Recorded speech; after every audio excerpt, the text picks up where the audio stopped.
This morning, Horse, the new book by Pulitzer-prize winning author Geraldine Brooks.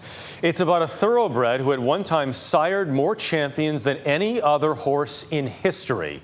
No, we're not talking about Seabiscuit or Secretariat. It's a horse named Lexington, who raced before the Civil War. Brooks' novel takes place during Civil War times and modern day. It's a chance for her to examine overlooked parts of our past, explore her love of ponies, and pay respect to her family. Good morning to you, too. That's a good sign when they do that. That means they're relaxed. Geraldine Brooks didn't start riding horses until later in life. Taking your first riding lesson at 54, maybe pottery or knitting would be a better choice. I'm impressed. As she told us, when most people get a red Mustang, she got herself a black pony. Her current horse is Valentine, joined today by a happy neighbor. The thoroughbred here is Screaming Hot Wings. That is a great name for a horse.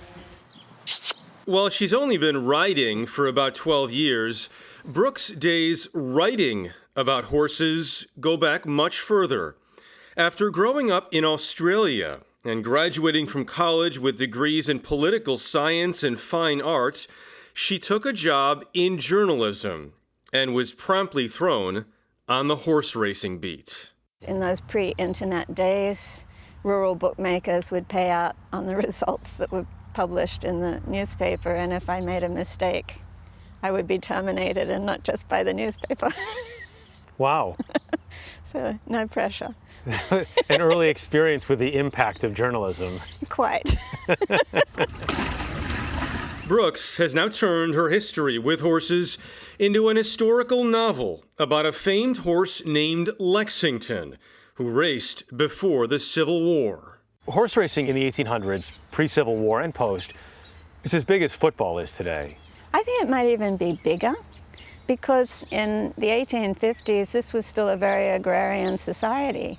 So everybody, had a horse or was one generation away from having a horse or knew someone who had a horse, and everybody thought that their horse could race.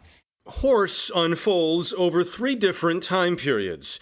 In the 1800s, when famous paintings of Lexington were made. In the 1900s, when one particularly famous painting was rediscovered. And today, when many of the issues that surrounded Lexington's life are being re-examined. This is a story about a racehorse that becomes about race. Yes. Why did you decide to do that? I learned as soon as I started researching Lexington that this horse's incredible skill and training and breeding rested on the expertise of black horsemen, most of whom were enslaved or formerly enslaved people in the antebellum South. So, it would have been irresponsible to just foreground the white characters, the white owners, even though they're very interesting characters. I had to show the contributions of these black horsemen. Whether in her writing or in her own life, race has never been far from Brooks' mind. Together with her husband on Martha's Vineyard, they raised sons Nathaniel and Bizu, who was adopted from Ethiopia when he was 5. Did you have to have the talk with your son? Oh, yeah. Oh, yeah. You did? And particularly, this island is a bit of an oasis in terms of everybody knows everybody. If the cop pulls you over, he's probably your lacrosse coach, So when Bizu goes off island, we often remind him that, not everybody knows who you are, so. For many, just a summer getaway, this island has been Brooks' full-time home for the past 17 years. Why Martha's Vineyard? Well, it goes back to when I was 11 years old, and I was a tragic Star Trek fan, and I was a member of the Leonard Nimoy fan club, Mr. Spock. Live long and prosper. I can say it in the original Vulcan if you like. Go ahead, do it. L'âge d'or of the sucre. Okay. And I had a pen pal who was a similar tragic Trekkie, and she lived in Hampshire on Martha's Vineyard. So she would write to me, send me these beautiful postcards of the sunsets down in that little fishing village. And I always thought, what a beautiful place. I have to see that someday. Before she was supposed to go back to Australia for good, Brooks decided to visit the vineyard, encouraged by a friend who would become her husband. Both Brooks and Tony Horwitz spent their early years together as war correspondents, traveling the world, until both shifted into writing books and eventually settled here. Horwitz, also a Pulitzer-prize winner, died suddenly 3 years ago at the age of 60.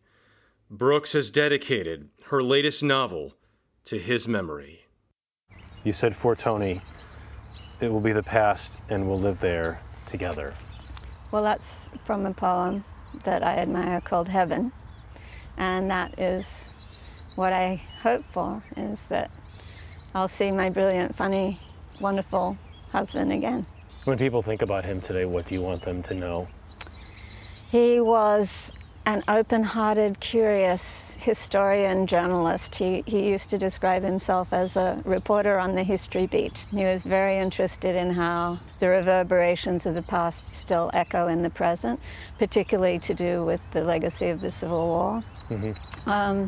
But he was also as funny as all get out, and that's what I miss the most, is the laughter every day. Wow, he is a man after my own heart. She's a woman who is, oh gosh, such an incredible person. And both wonderful writers. Thanks to Geraldine Brooks for inviting us to go do the story. The book, Horse, is eye-opening. So I encourage you to check it out if you get a second, or a little longer than a second, because there's a lot to mull over there. Yeah. But and Martha's Vineyard, as you know, is a beautiful, and they live 17 years now, full time. There it is. I'll be there this summer. There you go.